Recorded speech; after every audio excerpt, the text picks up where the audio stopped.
ఏంటి ప్రభుత్వం మళ్ళీ సర్వే చేస్తుందా? బాబోయ్, మళ్ళీ ఏమేమి డీటెయిల్స్ అడుగుతారో ఏంటో అని అస్సలు భయపడకండి. ఇది మీ హక్కుల కోసం చేస్తున్న సర్వే. ఆంధ్రప్రదేశ్ లో ఇంటింటి సర్వే ఒకటి స్టార్ట్ అవుతుంది. దాని పేరు ఏకీకృత కుటుంబ సర్వే, యుఎఫ్ఎస్. ప్రతి కుటుంబానికి ఒక రికార్డు ఉండాలన్న ఉద్దేశంతో ఈ సర్వే చేస్తున్నారు. ప్రతి ఒక్క అర్హుడికి కూడా సంక్షేమ పథకాలు మిస్ అవ్వకుండా అందాలి అన్నదే ఈ సర్వే ఉద్దేశం, లక్ష్యం. డిసెంబర్ చివరి వారం నుంచి గ్రామాల్లో గ్రామ సచివాలయ సిబ్బంది, పట్టణాల్లో అయితే వార్డు సచివాలయ టీం డైరెక్ట్ గా మీ ఇంటికే వస్తారు. మరి వచ్చి ఏమేమి క్వశ్చన్స్ అడుగుతారంటే మీ కుటుంబ సభ్యుల వివరాలు, రేషన్, ఆధార్, ఉద్యోగం, ఆదాయం, ఎవరెవరికి ఇలాంటి పథకాలు అందుతున్నాయి, ఇవన్నీ కూడా అడుగుతారు.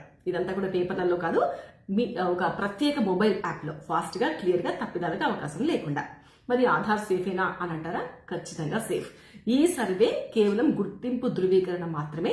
మీ డేటా సేఫ్ అని ప్రభుత్వం హామీ ఇస్తోంది. మరి ఈ సర్వే వల్ల మీకు లాభం ఏంటి అంటారా? పథకాలు అందడంలో ఆలస్యం కాదు. ఎవరు అర్హులు, ఎవరు కాదు అన్న గందరగోళానికి ఫుల్ స్టాప్ పడుతుంది. సర్టిఫికేట్ ఏమైనా ఉంటే ఫాస్ట్ గా వస్తాయి, సేవలు డైరెక్ట్ గా అందుతాయి. కాబట్టి సర్వే టీం వస్తే మీరు అస్సలు భయపడకండి, సరైన సమాచారం ఇవ్వండి. ఇది చెక్ కోసం కాదు, మీ హక్కుల కోసం.